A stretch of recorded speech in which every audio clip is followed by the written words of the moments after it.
Yeah. New York City is a special place. Obviously, born and raised there. Spent all my formative years there, playing in all the places you can think of, and it's a great opportunity for our team, though, to go up there and play great competition.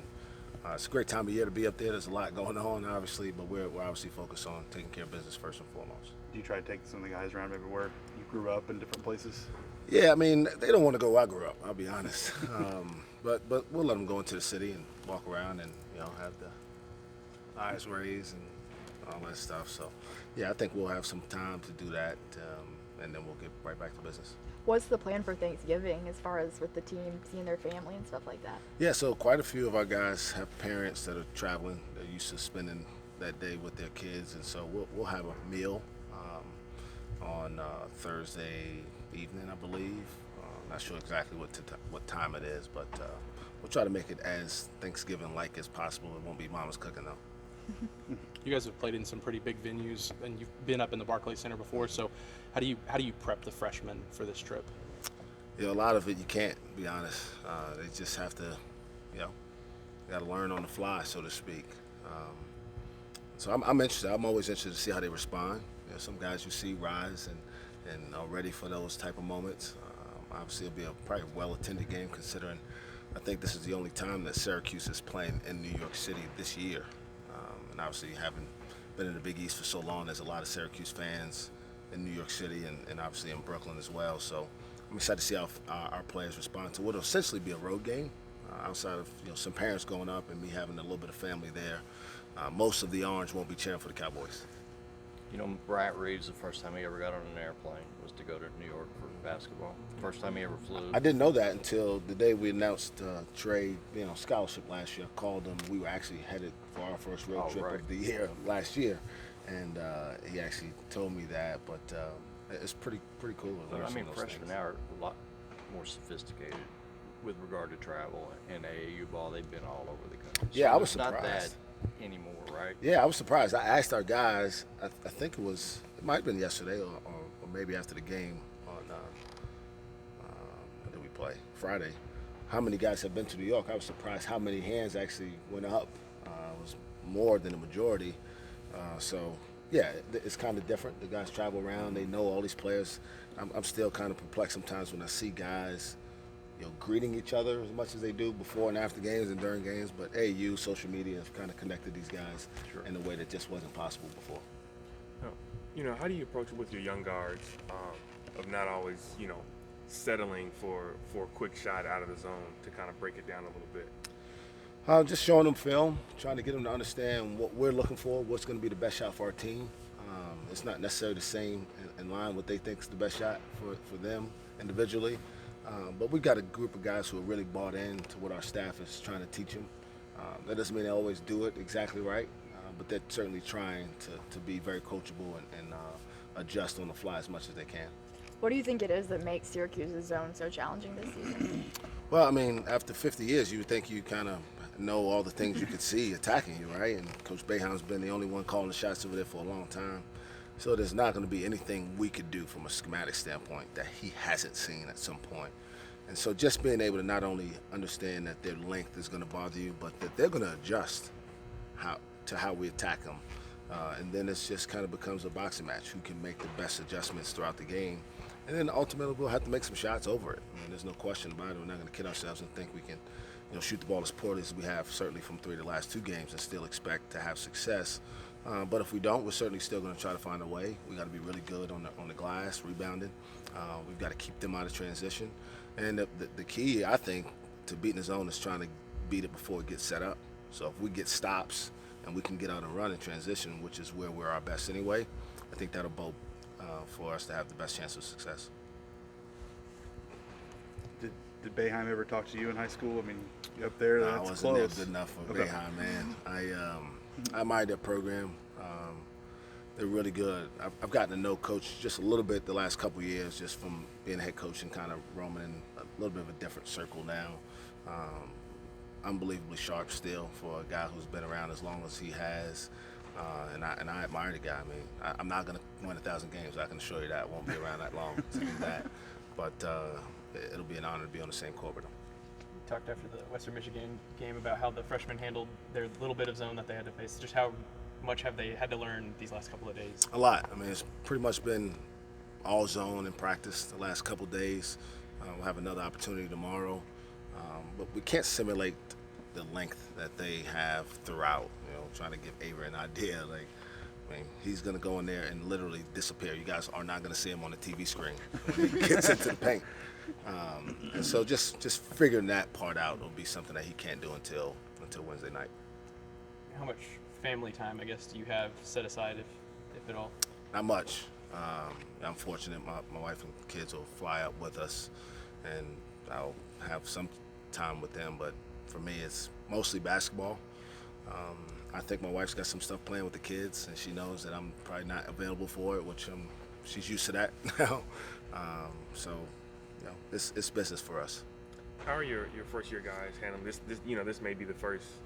Some of them may be the first year for them not being with their families on Thanksgiving in the way that they want to be. Have you had any of those conversations with those first year guys about that? Really haven't. So we've got quite a few parents that are traveling up. Like, I don't know the exact number, so they won't be far away.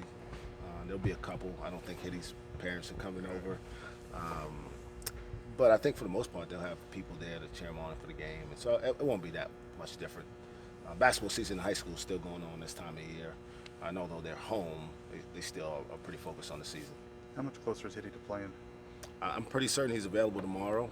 From all accounts, he practiced the last couple of days with no restrictions at all. So certainly an added bonus for us with somebody his size and skill, especially against a team like Syracuse. I imagine it's his first trip to New York. No, he actually, Okay, his okay. first time coming to the States, he went to New York City. I think he was maybe 8 or 9 years old. And so I guess that's what you do, right? If you're not from here, Yeah. when you travel to the States, you go to New York or LA or one of those cities. So no, it won't be his first trip. Caleb, health-wise, he better? Yeah, he's better. He practiced yesterday, limited, and he was full go today. I think he's still kind of recovering from a lung standpoint, but he's clear. He's available. You mentioned your kids going up. Have they been to the city much? Yeah, so we went 2 years ago. They were younger.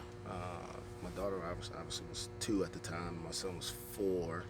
So it'll be a different experience. They kind of know what to ask for, I think. But no, it won't be their first trip either. I know you talked about it a little bit after the game. You guys getting the letter, and that no longer hanging on your head. You finally got what you got. How much relief is that just to finally get that, just to get it? I mean, it's relief in the sense that now I can openly speak about what I've thought the process would be like, 2 years ago. At the time, obviously not knowing where it would go and all the options available in terms of how many people involved and what's the punishment going to look like and how deep does this go into the program. And all that speculation is over, right? We know exactly what it is. I told the media the other day, it took me 4 minutes and 15 seconds to carefully read the document. It went over the same information over and over and over again. If you read it, you know that. So we feel good that it obviously wasn't a widespread issue. It was pretty confined and contained, and we dealt with it at the moment. And now we look forward to getting to the end of the process, which we hope now we're as close to that as possible. You had any conversations about it with your 2020 signees? Yeah, I mean, this wasn't news to them. My job is to be transparent in the process and talk to them about whatever may be going on in our program, and obviously letting them have the confidence in us that we're obviously going to do things the right way here. So we've had those conversations. We feel good about their understanding of it and knowing that we're going to move forward and be in a good place afterwards. You were talked about it. He completely forgot about it. Yeah, it's interesting. So I think I may have told you guys, so Yor was on his visit on, I don't want to throw the wrong dates out there, so that weekend before the news came out, he took his official visit here. The day before. Yeah, I think it actually came out on Tuesday, so it might have been a couple days. He had left on Sunday, and it may have come out on Tuesday. I was, in fact, on a plane to Kansas City that day. I stopped in Dallas, opened my phone, and the world changed. And so I got back on the plane, and the people at the airport were looking at me crazy because I just landed in Dallas and was like, I got to go back to Oklahoma City. And they were like, well, you can't do that. You don't have a ticket. So it was a bizarre moment. But back to Yor, yeah, he was kind of like, whoa, what's going on here? We felt pretty good about his visit, so we took a couple of days to just kind of get our minds wrapped around what do we do. And he was the first person I saw after the news broke.